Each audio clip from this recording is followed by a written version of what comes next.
This review video is about two artists who have made great music and have made wonderful names about themselves. So stay tuned for both reviews, and thank you so much for visiting my channel and the videos. When I say you're not the best I've ever had, am I lying to myself again? When I say that I'm not missing you so bad, just because I'm on my knees and swearing I will change and do anything to hear you say I'm yours. Hi everybody, this is Ryan with Ryan Talks.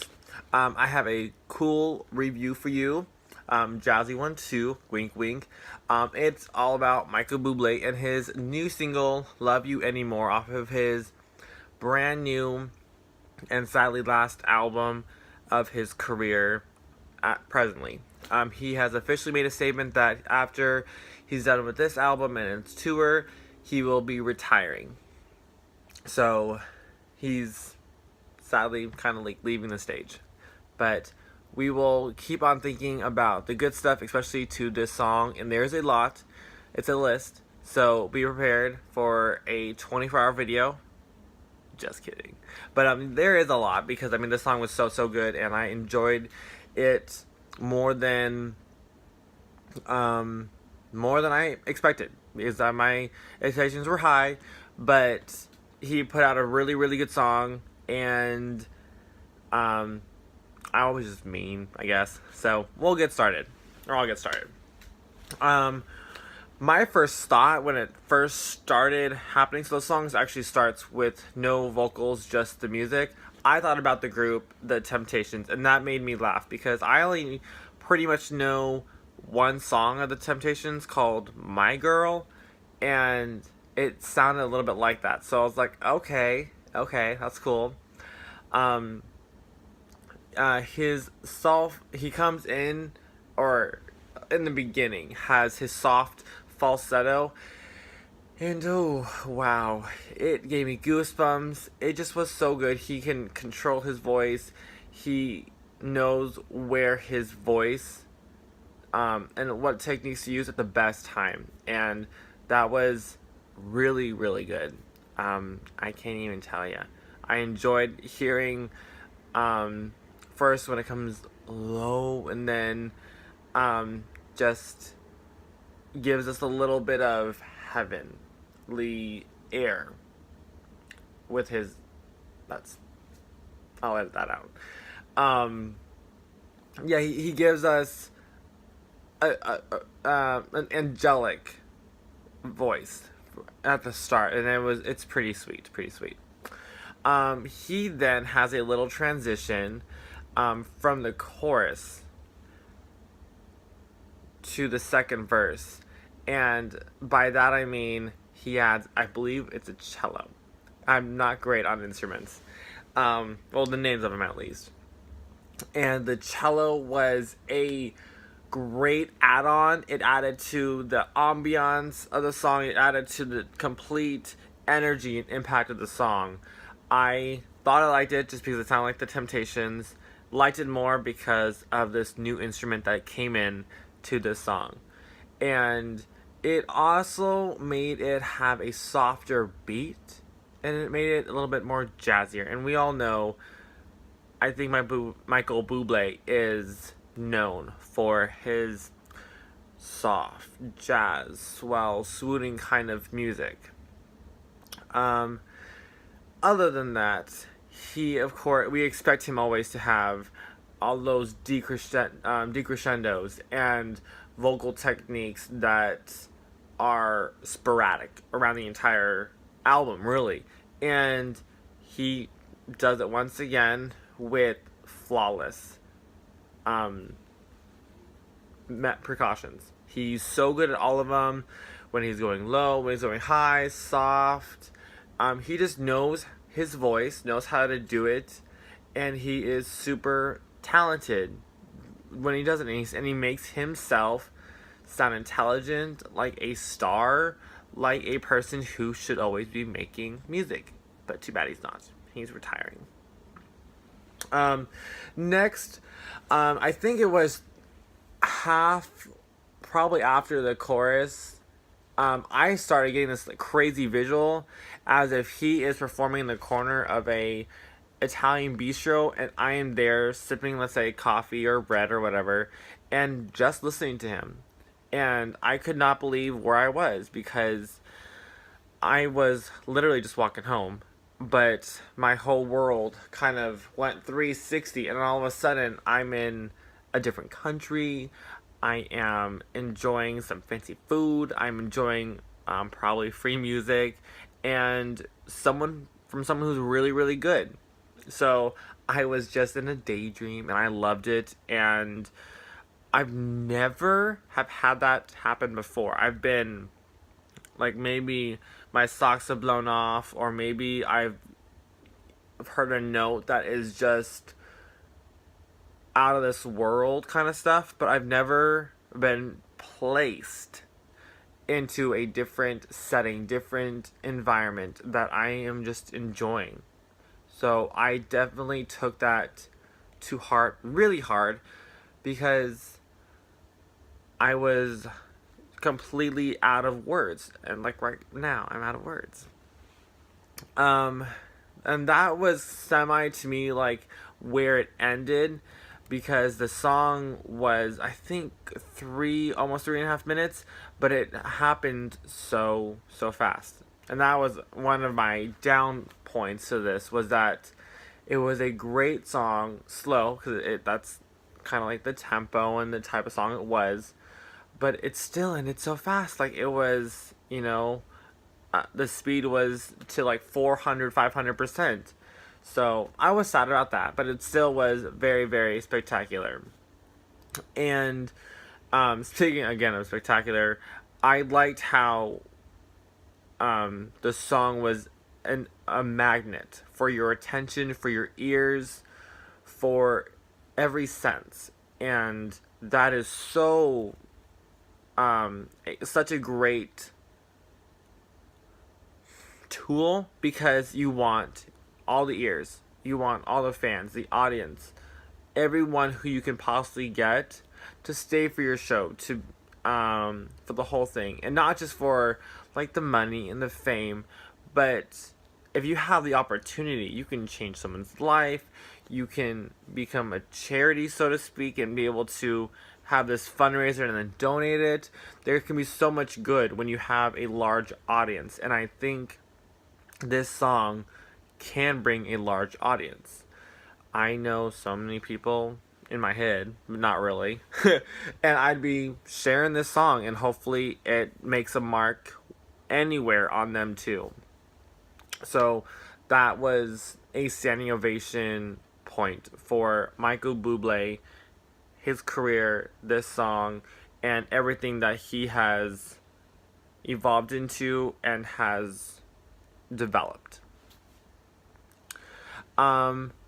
Then kind of towards the end, there was a vocalist that I started noticing. I don't know if it was like through the whole song, but I noticed it toward the end, and it just like brought emotions to my heart, mostly like sad, but more like dreaming kind of emotions, where they are choosing the right perfect pitch, the right perfect moments in time to bring in these extra emphasis on music, on words, and it's not too much, but just right, that your feet stay on the ground and your body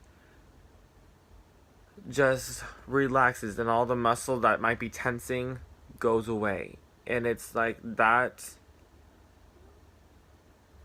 like, kind of scene that impactful, I guess.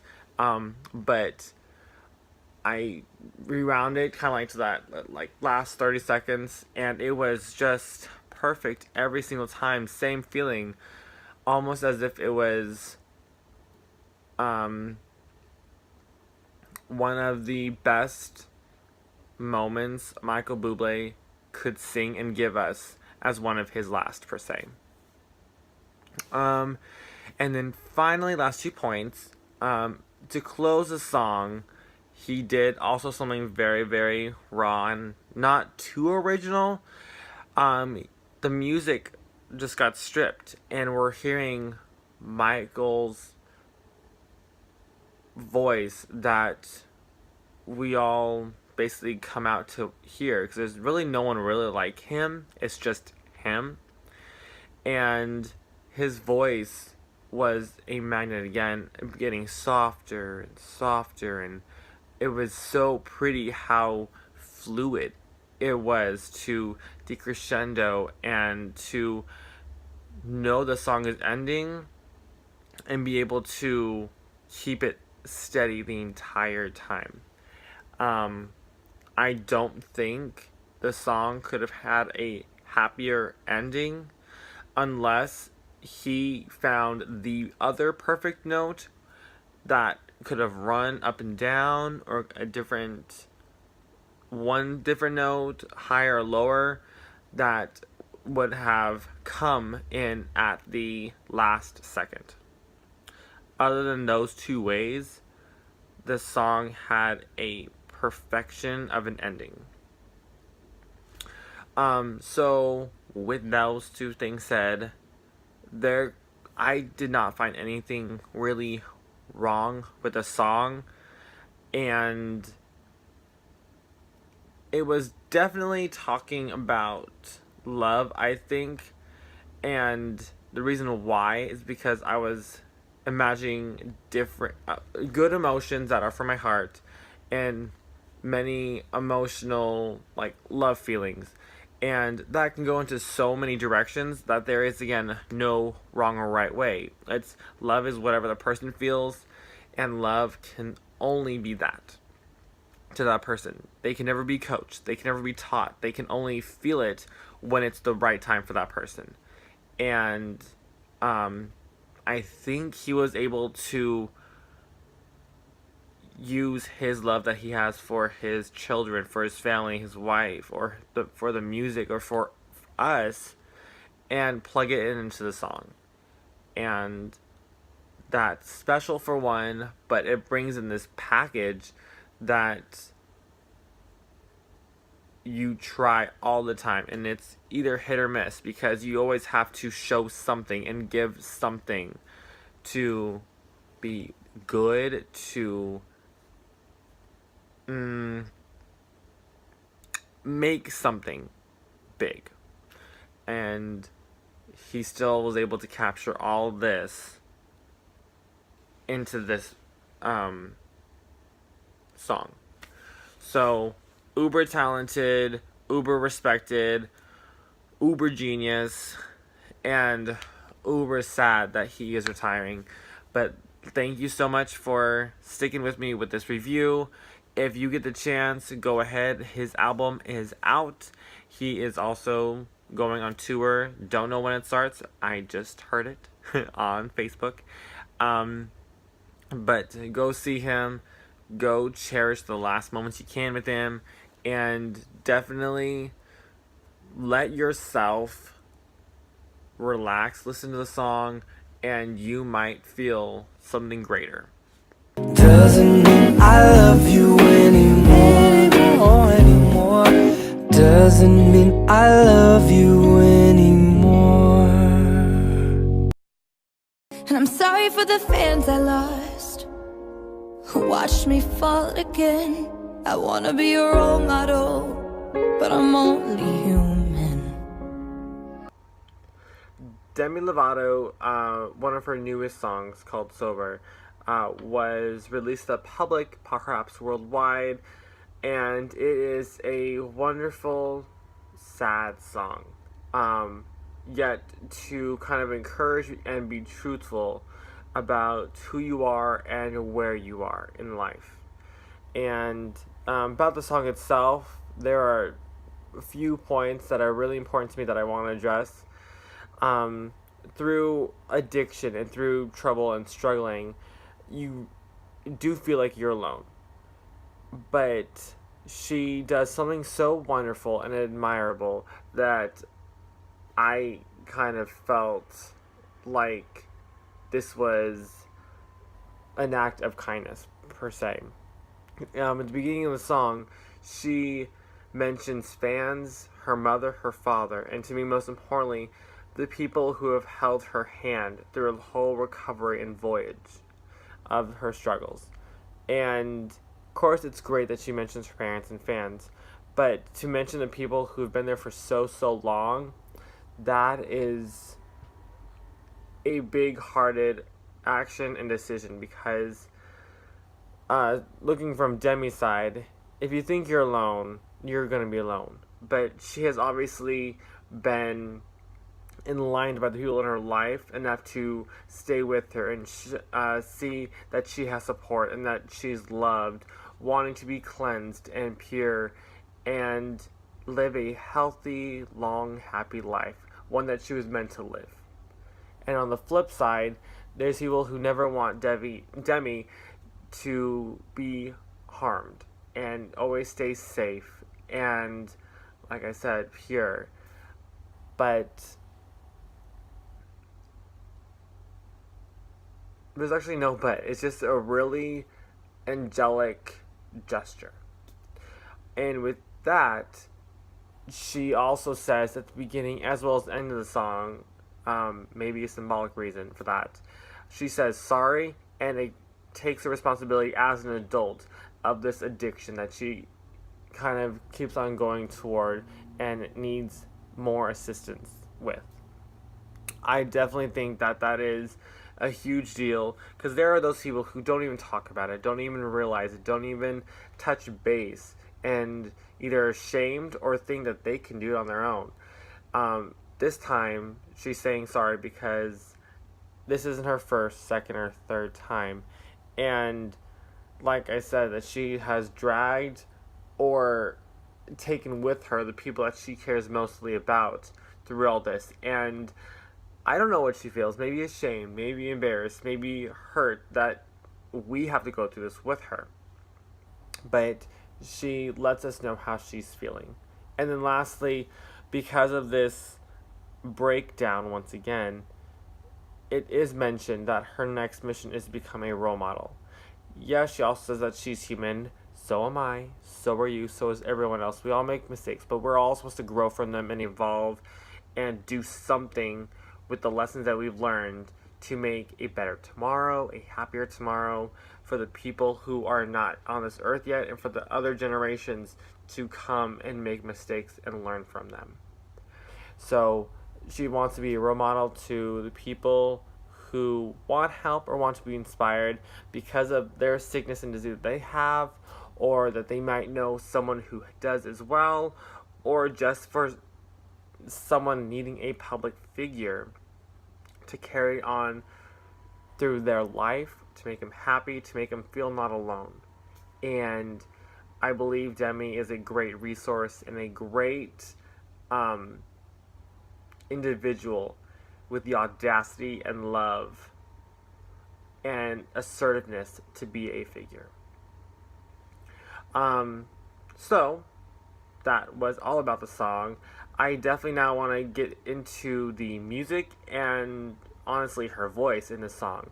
It is quite spectacular. It is just an award-winning kind of performance, I guess.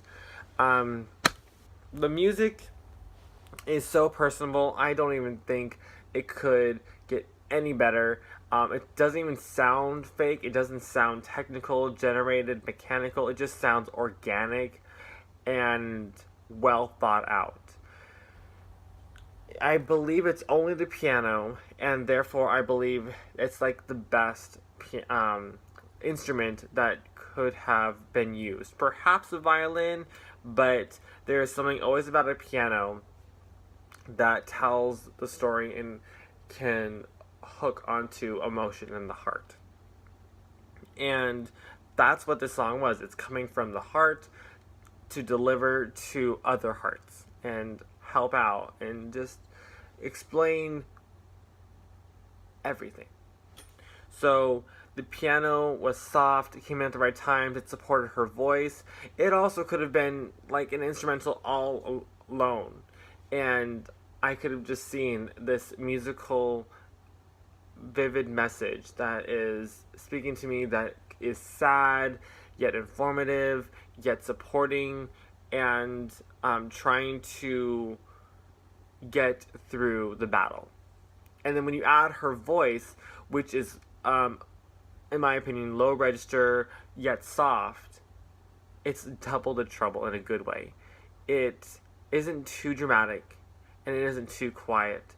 So you're not waiting for a big bang from like a drum, and you're not like falling asleep because it's so quiet. It's just the right amount of peace, happiness, and sadness that you stay to listen, that you stay to hear the words and wanting to understand and comprehend her story and what she is trying to tell us.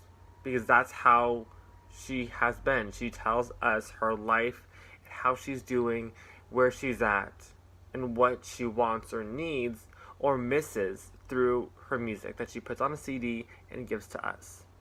So all of that combined is a great way to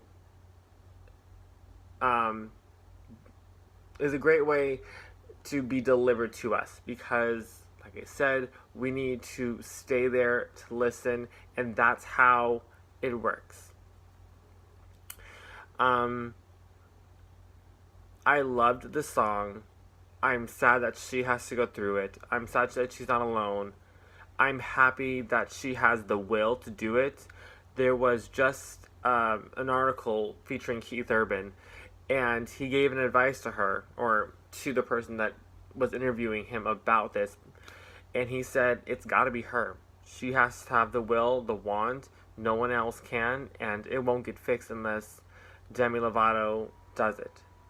And she left Cedar Sinai Hospital in Los Angeles because she wanted to get help and to get further assistance when she couldn't do it on her own.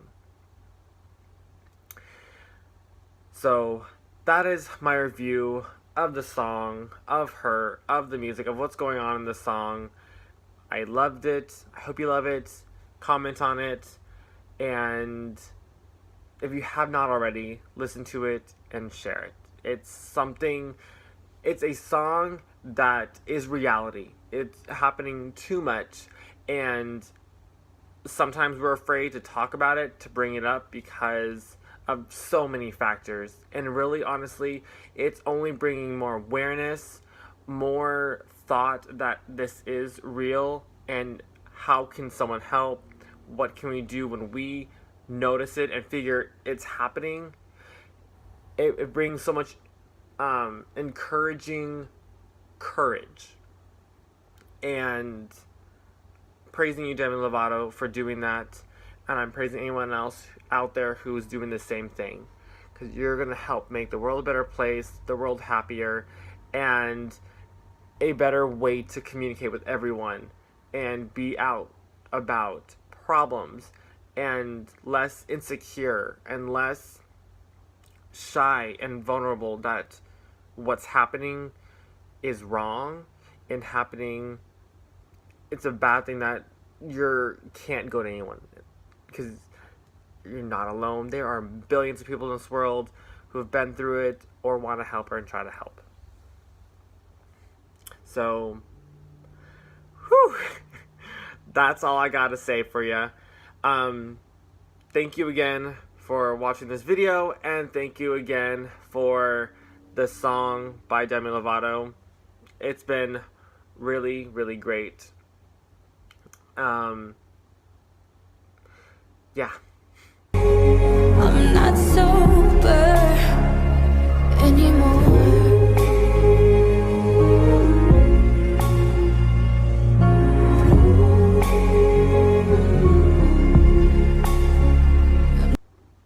Digressing just a little bit from the song, I have a little rant to get out of my system for, or actually about Demi Lovato, pertaining to her active role in this community. I have read and heard and seen different gossip and rumor and opinions about her and what her battle is making herself look like. And of course, I want y'all to have your own opinions. I definitely never want to think your opinions are wrong and your feelings are wrong, but I have followed her for a very long time, and she does work outside singing and acting, and it's quite incredible.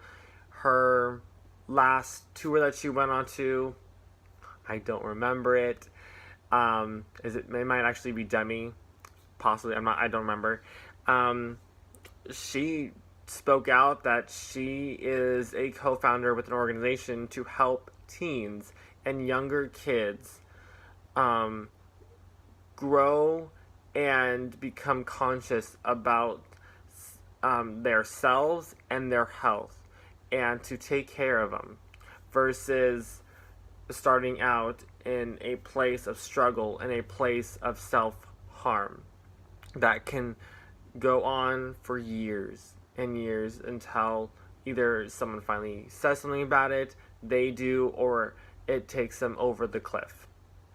And that makes her a role model. And I know she has had her ups and downs, and that's why we're talking about it. She's had her downs. She's 26. How can she possibly be in shape to be a role model? Well, because of her age, because of what she's been through, because of what she's doing to get out of it, I think it makes her a perfect candidate, especially at this time now where so many people are going through struggles and so many people are trying to help, that it is imperative that we keep on building this awareness and building the fact that it doesn't have to exist. So, I don't like seeing the negative comments and negative stories about her when it's either half the truth or just a snippet to get attention to a media or people, because we can go to her website, we can check anything that she does or is kind of associated with, and we can already see, fact check what she is doing to be so active and so big in the world of health and living and fighting off battles. I'm sorry that I'm here again. I promise I'll get help. It wasn't my intention. I'm sorry to myself.